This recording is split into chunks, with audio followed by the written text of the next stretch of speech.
안녕하십니까. 황태순 TV의 황태순입니다. 오늘 최병묵의 팩트, 최병묵 대표 모셨습니다. 안녕하세요. 네, 안녕하세요. 오랜만에 뵙습니다. 네, 오랜만에 뵙습니다. 오늘 10월 12일, 아니 12월 12일, 12.12 사태. 12.12. 네, 40주년인데 오늘 광화문에서 보니까 전두환 전 대통령과 동상을 만들어서 목에다 밧줄을 걸고 난리가 났더라고요. 좌파들이. 네, 네. 이제 나름대로 보니까 뭔가를 하겠다는 건데. 12.12가 뭔지도 잘 모르고 그렇죠. 오로지 자기네들 시각으로만 보는 것으로 보입니다. 네. 그 공부를 좀 더 하셔야 되겠습니다. 그렇습니다. 오늘 최병묵의 팩트 최병묵 대표 전두환 전 대통령 동상에 못 거는 사람들 12.12에 대해서 공부 좀 더 하시라 하는 얘기인데 오늘 마침 그에게 세습에 대해서 좀 말씀드리려고 그래. 세습. 네, 세습. 세습. 김정은 세습? 3대 세습? 이건 북한 얘기는 우리 나중에 2대 세습으로. 2대 세습으로 예, 2대 세습 하는데 최근에 문제가 되었던 것이 이제 문희상 국회의장 얘기입니다.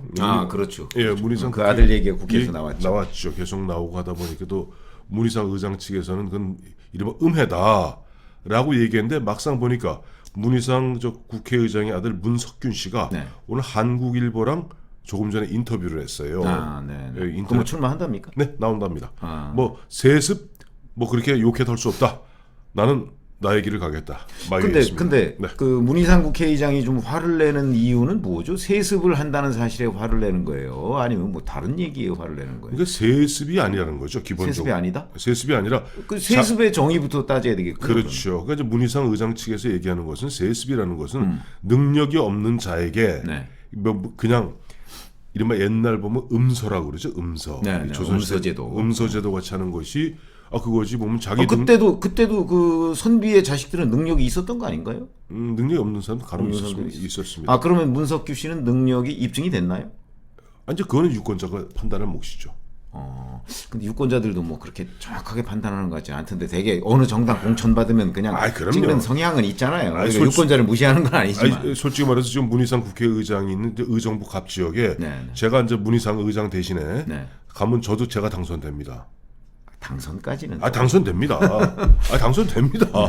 아니 어쨌든 간에 저희가 세습 정의부터 그래 예. 세습은 제가 뭐 아들한테 물려줬다고 그래서 그건 이제 법률적 의미의 세습이 될 수 있을지 모르겠으나 저는 제 관점은 그래요. 지금 문희상 의장이 이제 세습과 관련해서 비판을 받는 부분은 아들한테 물려줬다고 그래서 그러는 것이 아니고 혹시 그렇게 물려줄 거 왜냐면 공천을 받은 건 아니잖아요. 아니죠. 그러니까 민주당 공천을 염두에 두고 지금 국회의장으로서 지켜야 할 중립성 이것을 일탈한 것 아니냐. 최근에 몇 가지 사례가 있잖아요. 첫째 무슨 올 4월에 있었던 패스트트랙 불법 사보임.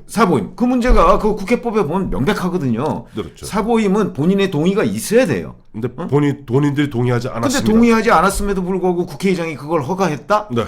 그거는 결국 불법 사보임을 인정한 거 아니겠습니까? 그렇죠. 그러면 누구를 위해서 인정했을까요?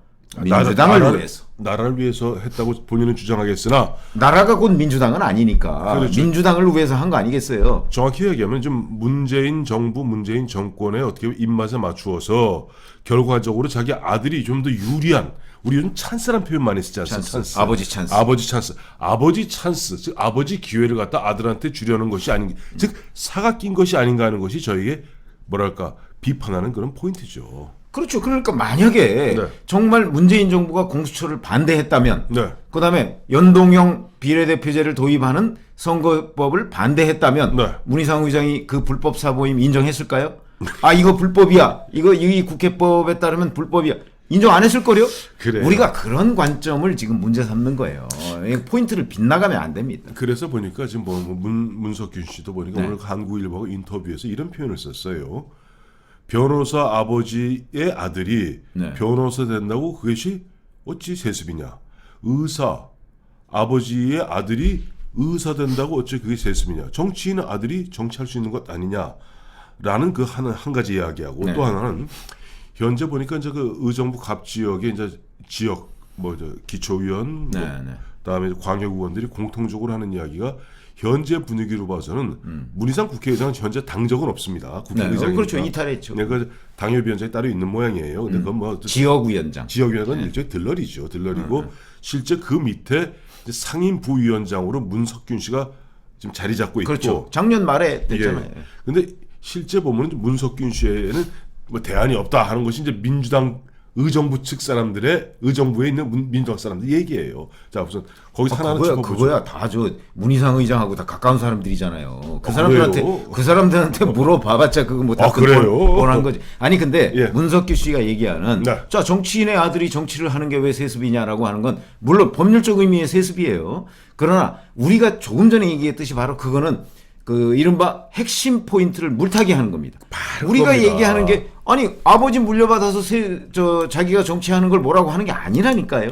그 문제 때문에 문희상 의장이 정치적 중립성을 지금 벗어나고 있는 걸 문제 삼는 것이지 지금 자꾸 내가 우리 아버지 따라서 내가 정치를 하는데 기본적으로 정치하는 거는 거기 유권자가 판단하는 거예요. 자 이런 거죠. 예를 들어서 예전에 박근혜 정부 시절에 정의화 국회의장 마냥 당시 정의화 국회의장은 보면은 중립 의무를 지킨다 그래서 청와대하고 그 사사건건 맞서지 않았습니까? 그랬죠. 예를 들어서 지금 뭐 그건 또 별도의 의도가 있다는 분석도 많습니다만 문희상 의장이 어쨌든 간에 사심 없이 네. 국회의장으로서 중립 의무를 철저히 지켜가면서 경우에 따라서는 청와대 문재인 대통령과 이 사람들하고 때로는 각을 세우면서 진행하는 가운데 그 아들이 그런 얘기했다면 그럴 수도 있겠구나 생각하게 해요. 그럴 수도 있겠구나가 아니고 문희상 의장이 정말 한국 의회 정치의 표상이 됐다. 이렇게 칭송을 받을 거예요. 그러니까 아들까지도 하고 손자까지도 해야 되겠다. 이렇게 생각하지 않겠어요, 유권자들이? 그러니까 지금 일본 같은 경우는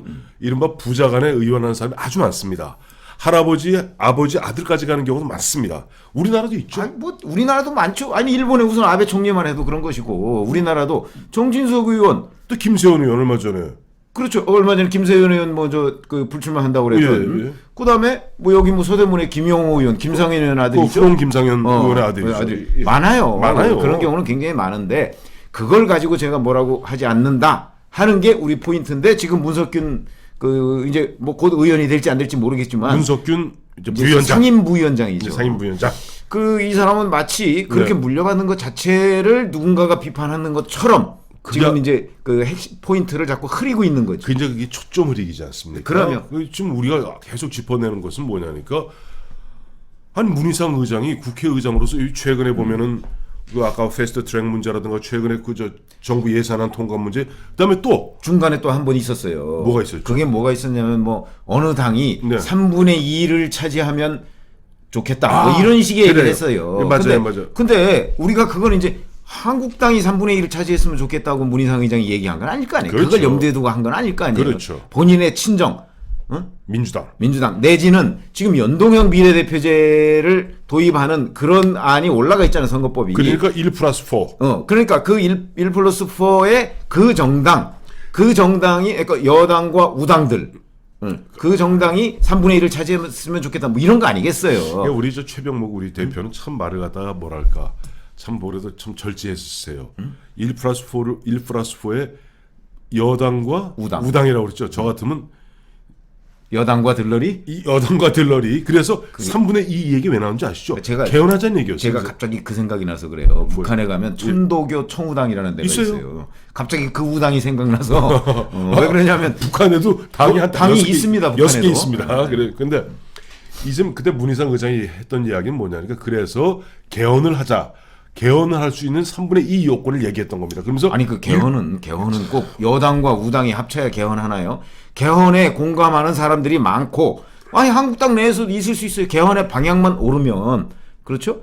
근데 옳은 개헌의 방향을 제시할 생각을 안 하고 무조건 우리 편으로 해서 다 거수기 만들 생각만 하고 있는 거예요. 지금 국회의장이라는 사람이 그거 곤란하잖아요. 그래서 그 발언이 중립성을 해쳤다. 우리가 이렇게 얘기하는 겁니다. 그리고 바로 그와 같이 얘기하는 것은 문재인 대통령 현 집권 세력에 잘 보임으로써 아버지 찬스를 갖다 아들에게 주려는 그 의도가 있는 것이 아니라 물려주려는. 그렇죠. 그걸 계속 짚었던 것인데 앞서 우리 최병목 대표 말씀하신 대로 문석균 씨 정말 엉뚱한 얘기하는데 문석균 씨는 보니까 아버지가 꽤 일찌감치 아버지 찬스를 이용했는지 모르겠습니다만은 나름대로 그런 정치인의 길을 만들어 왔더라고요. 그러니까 정치인의 이제 토대가 될 수 있는 여러 가지가 있죠. 그 지역에서 중고등학교를 나온다든가, 그렇죠. 아니면 이제 활동을 계속 한다든가, 아니면 특히 시민사회단체 활동을 한 것이 굉장히 도움이 됩니다. 맞습니다. 거기에다가 그 특히 민주당 같은 경우는 또 학생 운동을 하는 경험 뭐 이런 것들이 그렇죠. 도움이 되잖아요. 네네.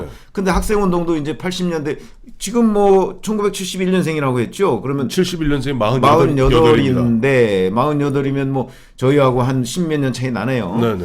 그렇게 되면 이제 이른바 86 운동권 세대보다는 약간 밑에 정도 되겠군요. 그러니까 71년생이면 대략 한 학번으로 따지면 한뭐 90이나 91 정도 될 텐데 예. 그 정도 되면 사실 학생 운동권 출신들이 정치권에서 각광을 받는 거는 약간 비껴갔을 때예요. 아, 그럼요. 그런 거 보니까 그거는 이제 뭐 변수가 안 된다고 보고 근데 뭐 제시 활동을 했다면서요. 그러니까 제 아버지 그 이제 문석균 씨 아버지 문희상 현 국회의장도 네. 80년 중반에 당시 몇 대인지는 정확히 기억 못 하겠습니다. 네, 네. 한 85년경일 겁니다. 네, 네. 그 당시 이제 JC 중앙회 의장을 했어요. 아, 이게 예. 중앙회장 1년짜리입니다. 다 모든 것이. 네, 네, 네. 근데 이 문석균 씨도 보니까 2010년에 68대인가 보니까 JC 회장을 했어요. 그러니까 아버지가 이른바 요즘 얘기하면 우리 문제가 되고 있는 조민 양이 있지 않습니까? 그러니까 조국 정경심 보면 딸 그 스펙을 만들어 주듯이 나름대로 문석균 씨 정치인의 스펙을 만들어 줬던 거예요. 그거는 허위가 아니겠지 설마.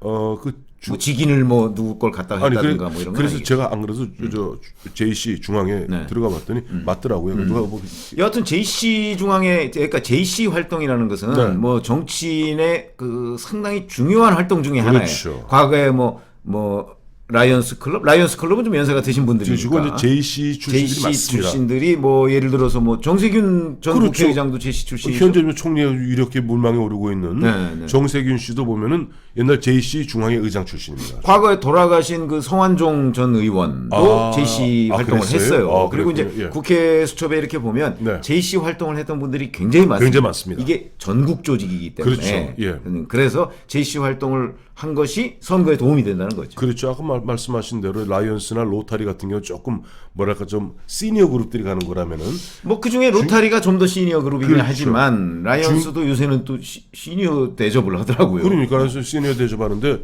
이 JC는 말 그대로 보면 청년들이기 때문에 청년 기업인들 중심이기 때문에 나름대로 굉장히 끈끈하고 보면 나름대로 스펙은 아버지가 철저하게 잘 만들어 주었다 하는 생각을 지울 수가 없어요. 꼭 뭐 아버지가 만들어준 건지는 모르지만 여하튼 엄마- 아버지를 그것도 이어받았다. 아니 아버지 아니면 엄마가 만들어 줬겠죠. 네, 하여튼 그런 예.